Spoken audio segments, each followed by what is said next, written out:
नेपाल उद्योग परिसंघको यो 20औं साधारण सभाका अध्यक्ष महोदय, कार्यक्रमका सबै अतिथिजीहरू, निजी क्षेत्रसँग सम्बन्धित संघ संगठनका प्रमुख एवं प्रतिनिधिहरू, कूटनीतिक नियोगका प्रमुख र प्रतिनिधिहरू, उद्योग व्यवसायी यहाँ उपस्थित सम्पूर्ण मित्रहरू, सञ्चारकर्मी र अन्य आदरणीय महानुभावहरू, सबभन्दा पहिला त म नेपाल उद्योग परिसंघको 20औं वार्षिक साधारण सभाको अवसरमा परिसंघ परिवारलाई हार्दिक बधाई ज्ञापन गर्दै यहाँहरूको व्यावसायिक एवं सामाजिक जीवनमा निरन्तर सफलताको शुभकामना व्यक्त गर्दछु। उत्पादन तथा सेवामूलक उद्योगहरूको छाता संगठनको रूपमा देशमा औद्योगिक वातावरण निर्माण, लगानी प्रवर्धन, रोजगारी सृजना लगायतका क्षेत्रमा गर्दै आएको परिसंघका कामबाट परिसंघले आफूलाई देशको औद्योगिक विकासको अभिन्न अङ्गको रूपमा स्थापित गरेको छ। नेपाल सरकारले लिएका नीति कार्यान्वयनमा सहयोग गर्ने गरी परिसंघले आफ्ना गतिविधिहरू सञ्चालन गरिरहेको छ।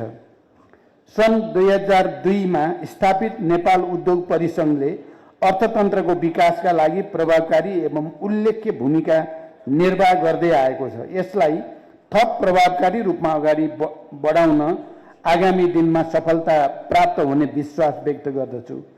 परिसंघले निश्चित समूह र व्यक्ति लक्षित नीति नियमका लागि भन्दा पनि समग्र देशको अर्थतन्त्रको विकास, औद्योगिक उत्पादन तथा आन्तरिक उत्पादन उद्योगहरूको संरक्षण एवं प्रवर्धन गर्नुपर्ने विषयमा केन्द्रित भएर नीतिगत सुझाव दिने गरेको मैले महसुस गरेको छु। त्यसैगरी परिसंघले निरन्तर रूपमा आर्थिक कूटनीति तथा अन्तर्राष्ट्रिय व्यावसायिक सम्बन्ध विस्तारमा जोड दिँदै आएको पनि मैले अनुभव गरेको छु। वास्तवमा परिसंघ जस्ता संस्थाको दायित्व पनि समग्र अर्थतन्त्रको सुदृढीकरणका लागि नै हुनुपर्छ भन्ने मेरो पनि मान्यता रहिआएको छ। समग्र अर्थतन्त्रको विकास एवं निरन्तर विस्तार हुँदा मात्रै देशले फाइदा पाउँछ र रोजगारी बढ्छ र देशलाई आर्थिक रूपमा बलियो बनाउन सकिन्छ। परिसंघले 16औं योजना तर्जुमा गर्न अध्ययन गरेर राष्ट्रिय योजना आयोगलाई सुझाव प्रतिवेदन दिएको जानकारी पाउँदा मलाई विशेष खुसी महसुस भएको छ। आन्तरिक उत्पादन, आयात प्रतिस्थापन र रोजगारी सृजनालाई प्राथमिकतामा राख्न परिसंघले दिएको सुझाव सरकारका निम्ति महत्त्वपूर्ण सन्दर्भ स्रोत रहने विश्वास व्यक्त गर्दछु।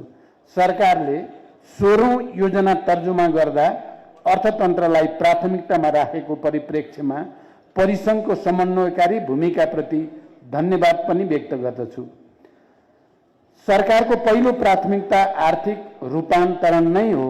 आर्थिक विकासबाट देशलाई समृद्ध हुँदै बलियो राष्ट्रको रूपमा अगाडि बढाउनु पर्ने छ। सरकारको आर्थिक समृद्धिको चाहना पूरा गर्न तथा आत्मनिर्भर अर्थतन्त्र निर्माणमा सहयोग गर्ने उद्देश्यले परिसंघले सुरु गरेको मेक इन नेपाल स्वदेशी अभियान आफैमा महत्त्वपूर्ण अभियान हो। स्पष्ट योजना सहित अगाडि बढाइएको मेक इन नेपाल स्वदेशी अभियानलाई नेपाल सरकारले पनि अपनत्व लिएको छ। यो अभियान मार्फत औद्योगिकरण, उत्पादन वृद्धि, स्वदेशी वस्तु तथा सेवाहरूको गुणस्तर वृद्धि तथा निर्यात प्रवर्धन गर्दै अर्थतन्त्रको सबलीकरणमा सहयोग पुग्ने विश्वास सरकारले लिएको छ। आत्मनिर्भर अर्थतन्त्र निर्माणको यो अभियानलाई सरकारले सहयोग गर्ने विश्वास पनि म व्यक्त गर्न चाहन्छु। निजी क्षेत्रसँग सहकार्यबाट नै दिगो विकास हासिल गर्न सकिन्छ भन्नेमा म स्पष्ट रहेको छु। यो कुरा तपाईहरू निजी क्षेत्रसँग सम्बन्धित विभिन्न सङ्घ संस्थाहरूलाई पनि जानकारी छ। मैले अहिले प्रधानमन्त्रीको जिम्मेवारी हुँदा मात्रै होइन, म जुनसुकै अवस्थामा पनि निजी क्षेत्रसँगको सहकार्यलाई प्रभावकारी बनाउन नसक्दासम्म देशले आर्थिक रूपान्तरण गर्न सक्दैन। त्यसकारण सरकारका ऐन, नियम, कानुन, विधि विधान, निर्णयहरू निजी क्षेत्रको पोटेन्सियललाई अधिकतम राष्ट्र निर्माणमा उपयोग गर्ने कुरातिर केन्द्रित हुनुपर्छ भन्ने कुरा पनि हामीले राख्दै आएका छौँ। मैले यो पटक पनि सरकारको नेतृत्व लिएको दिनदेखि नै निजी क्षेत्रसँगको सहकार्यमा त्यसको निम्ति आवश्यक नीति निर्माण गर्ने, ऐन संशोधन परिमार्जन, निजी क्षेत्रलाई पनि एउटा प्रोटोकल दिएर उहाँहरूलाई पनि अझ उत्साहित गर्ने कुरासम्म पनि मैले राख्दै आएको छु र आजै मात्रै पनि हामीले मन्त्री परिषदमा यो बारेमा चर्चा गरेका छौँ र छिटै एउटा निर्णयमा पुग्दै पनि छौँ।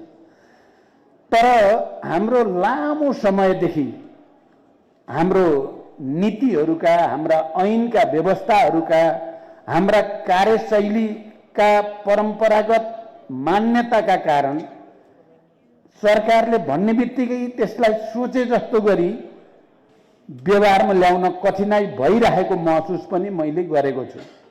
यसमा एकातिर हाम्रो ऐन कानुन नीति नियमहरू, अर्कोतिर हाम्रो ओभरअल राज्यको कार्य सञ्चालन विधि भनौँ या सोच्ने तरिका भन्ने गर्छु मैले।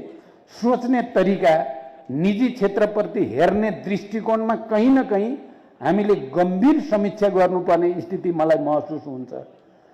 त्यसै गरी निजी क्षेत्रले पनि राज्यलाई कसरी सबल बनाउन सकिन्छ भन्ने बारेमा पनि गम्भीर ढङ्गले समीक्षा गर्नुपर्ने र उपायहरूको खोजी पर्ने आवश्यकता छ। म खालि यसमा संक्षिप्तमा यति मात्रै भन्न सक्छु, प्रधानमन्त्रीको हैसियतमा मैले निजी क्षेत्र र सार्वजनिक क्षेत्र सरकारका सबै काम कारबाहीमा एउटा तादात्म्य मिलाउनमा मेरो लगातार प्रयास छ। मलाई विश्वास छ आउने केही समयभित्र केही उल्लेख्य प्रगति हामीले हासिल गर्नेछौँ।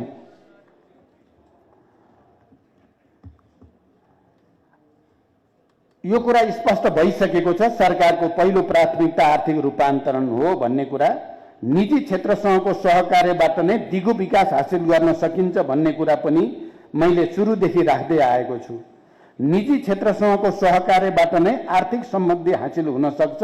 यसका लागि वर्तमान सरकार प्रभावकारी सहकार्यका लागि प्रयत्नशील रहेको र यहाँहरूको पनि त्यसमा आवश्यक सहयोगको अपेक्षा मैले लिएको छु र मलाई विश्वास छ तपाईहरुले यो कुरालाई महसुस गर्नुभएको छ।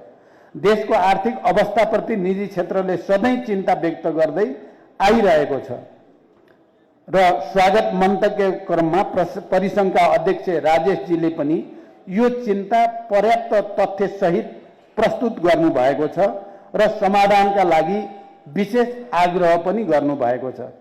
अर्थतन्त्रको सुधारका लागि सरकार र मैले गम्भीरतापूर्वक ती सुझावहरूलाई, टिप्पणीहरूलाई लिने विश्वास व्यक्त गर्न चाहन्छु। अर्थतन्त्र सुधारका निम्ति हाम्रा प्रयासहरू पर्याप्त छैनन्। अर्थतन्त्र अहिले पनि दबावमा छ। केही नीतिगत र केही व्यवहारिक सुधारका गम्भीर कदम नचाल्ने हो भने अप्ठ्यारो स्थिति छ भन्ने महसुस सरकारलाई पनि भइ नै रहेको छ र यसमा पनि अन्य कुराका अतिरिक्त नेपालको केन्द्रीय बैंक, नेपाल राष्ट्र बैंकको मौद्रिक नीति, सरकारको वित्तीय नीति र निजी क्षेत्रको चाहनाको बीचमा समुचित तालमेल गर्ने कुरा अझै पनि एउटा चुनौतीको रूपमा हाम्रो अगाडि उपस्थित छ। यद्यपि प्रधानमन्त्रीको हैसियतले मैले लगातार मौद्रिक नीति र वित्तीय नीतिको बीचमा, सार्वजनिक क्षेत्र र निजी क्षेत्रको बीचमा तालमेल मिलाउनको लागि धेरै प्रयास र बैठकहरू गर्दै पनि आएको छु। केही मात्रात्मक सुधार भएको पनि महसुस हुन्छ, तर अर्थतन्त्रको आजको आवश्यकता अनुसारको हाम्रो मौद्रिक नीति, आजको आवश्यकता अनुसारको हाम्रो वित्तीय नीति, आजको आवश्यकता अनुसारको हाम्रो समग्र सोच र कार्यशैलीमा धेरै नै सुधार गर्नुपर्ने आवश्यकता भने रहिरहेको महसुस हुन्छ। देशको अर्थतन्त्रलाई बजेटको प्रभावकारी कार्यान्वयनबाट सुधारमा लाने हाम्रो प्रयास छ। हामीले चालू आर्थिक वर्षको बजेट मार्फत अर्थतन्त्रको सबलीकरणका लागि सुधारात्मक कदमहरूको सुरुवात गर्न खोजेकै छौँ। अर्थतन्त्र सुधारका लागि सरकार, परिसंघ जस्ता संस्थाहरूसँग सहकार्य गरेर अगाडि बढ्न तयार छ। वर्तमान सरकार निजी क्षेत्रलाई विश्वासमा लिँदै कानुनी, नीतिगत र संरचनागत सुधार गर्न प्रतिबद्ध छ। यति कुरा राख्दै र अन्त्यमा सङ्कटमा रहेको अर्थतन्त्रलाई लयमा फर्काउन सरकारले लिएका निर्णय र चालेका कदममा परिसङ्घले विगतमा गरेको सहयोगप्रति धन्यवाद व्यक्त गर्दै यहाँहरूको साधारण सभाले अर्थतन्त्रको पुनरुत्थानमा महत्त्वपूर्ण योगदान गर्ने अपेक्षा सहित यसको सफलताको शुभकामना सहित बिदा हुन्छु। धन्यवाद। अभिवादन।